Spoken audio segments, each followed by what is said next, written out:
जी जो कि चंडीगढ़ से आप आते हैं, ये फिज़िकल चर्च भी चलाते हैं और हमारे बीच में आए हैं बाइबल कॉलेज के लिए। तो रवि जी, आप चंडीगढ़ से हैं, अपना नाम कहाँ से परिचय करके आपकी बात रखना शुरू करिए जी। मेरा नाम रवि लवेला। सबसे पहले सबको जय मसीह की। थोड़ा दूर से, थोड़ा नज़दीक कर लीजिए, नज़दीक आ जाइए या पकड़ के बात हाँ करिए। ठीक है। परमेश्वर का धन्यवाद जो हमें ऐसे पास्टर दिए हमें। ठीक है। और मैं तो गलत शिक्षाओं में फंसा हुआ था। गलत शिक्षाओं की अगर बात करें ना तो पंजाब लिस्ट में टॉप पे आता है। और मेरे से ज़्यादा कौन जानता है कि वहाँ पे क्या क्या चल रहा है। मैं पहले ऐसे चर्च में जाता था जहाँ डरा के लोगों को बुलाया जाता था कि आपका ना अगर चर्च में नहीं आओगे तो फिर आपका जो है मैयत नहीं करी जाएगी, शादी नहीं करी जाएगी, ये सुविधा नहीं दी जाएगी, वो नहीं दी जाएगी। तो मैं उनके लोगों को पता क्या बोलता हूँ कि वहाँ गिद्धड़ों का झुंड आता है। तो गिद्धड़ों का झुंड आता है ऐसे चर्च में। तो मेरे ना काफ़ी लोगों को ये जो बात है ना वहाँ तक उनके दिमाग में चली गई है और बहुत नफरत करते हैं उनके वहाँ के पास्टर में से। और एक चर्च में मैं जाता था, वहाँ पे जो अमीर होने के लिए लोग आते हैं ना वो ज़्यादा जाते हैं। अमीर होने के लिए लोग वह जाते हैं क्योंकि बीज पे ज़्यादा जोर दिया जाता है वहाँ पे।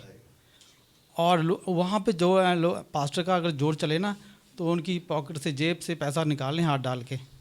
ठीक है। सबसे पहले तो वहाँ पे ना 1 घंटा डांस किया जाता है गानों पे। ठीक है। उसके बाद फिर जीविस बोली जाती है। ठीक है। फिर उसके बाद उनको मोटिवेट किया जाता है कि आप बीज जितना भर भर के दोगे उतना ज़्यादा। और बाइबल से नहीं प्रचार होता वहाँ पे, सीक्रेट बुक से प्रचार होता है। कन्फेस करो, गाड़ी वो आ रही है तुम्हारे पास, छोटी गाड़ी तो बड़ी आ रही है, किराए पे रहते हो तो मकान बन रहा है, ये बन रहा है, वो बन रहा है। तो ऐसे प्रचार किया जाता था। तो मैं तो परमेश्वर का बहुत धन्यवाद करता हूँ जो मैं यहाँ आया। और पास्टर साहब ने ज्ञान का जुल्मा मेरी आंखों में डाल दिया और उससे मेरी आंखें तेज हो गई हैं। उससे क्या हुआ कि वचन को पढ़ने की मेरी दृष्टि तेज हो गई है। वचन को कैसे देखना, कैसे पढ़ना, हर घटना को कैसे लेना है, तो उसी से हमारी आंखें तेज हुई हैं, तभी पढ़ पाएंगे हम तेज। ठीक है। दूसरी बात, अगर हमें ज्ञान नहीं होगा तो भेड़ियों और झूठ उपदेशों कैसे हम सावधान होंगे, कैसे बचेंगे उनसे।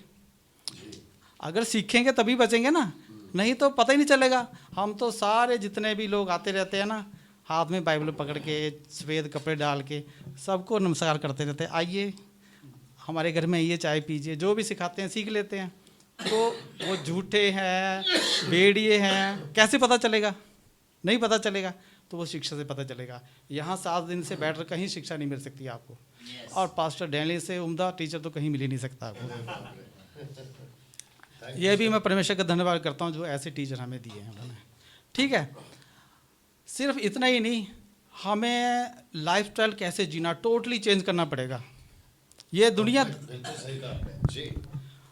टोटली चेंज करना पड़ेगा। दुनियादारी के साथ नहीं हम चल सकते, पूरी अपनी दुनिया बदलनी पड़ेगी क्योंकि हमारा मकसद ही अलग है, हमारा एम ही अलग है। दुनिया के साथ थोड़ी हमने जाना है, हमने अलग रास्ता है, उनका अलग रास्ता है।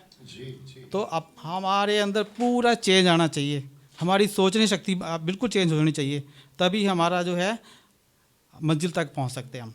दूसरी बात, जो 7 दिन में जो सबसे बेटर मुझे सबसे बढ़िया चीज़ लगी है ना, रैप्चर से लेके आगे एक एंटीक्राइस्ट का टाइम, फिर 1000 साल का टाइम, पास्टर साहब वहाँ नहीं रुकते, सिरे तक पहुँचा देते हैं आगे तक। सारा बड़ी बरीकी से बहुत ही गजब हो जाता है और बंदा वहीं पे चला जाता है आत्मा में ही, यहाँ रहता ही नहीं है। हमें नींद नहीं आती, हम वहीं पहुँचे होते हैं। तो यही वजह है कि नींद नहीं आती है हमें। बाकी पास्टर साहब ने भी काफ़ी कुछ बरीकी में बोल दिया है। मैं चाहूँगा कि औरों को भी मौका मिले। मैं कहता हूँ कि हम तो वैसे आदमी खुराक के लिए आए हैं, पर इन्होंने जो है फिजिकल खुराक की भी वो कमी छोड़ी नहीं है। वो भी एक से बढ़कर एक चीज़ हमें खाने को मिली है, रोज़ नई से नई चीज़ खाने को मिली है। ठीक है। और यहाँ का जो परिवार है वो हमारे परिवार से भी मुझे बेटर लगा। ठीक है। और घर लेते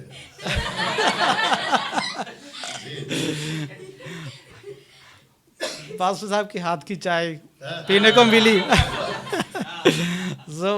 उससे बढ़िया चीज़ और क्या हो सकती है। सो मैं यहीं पे इसको बंद करता हूँ, बाकी बस अभी थैंक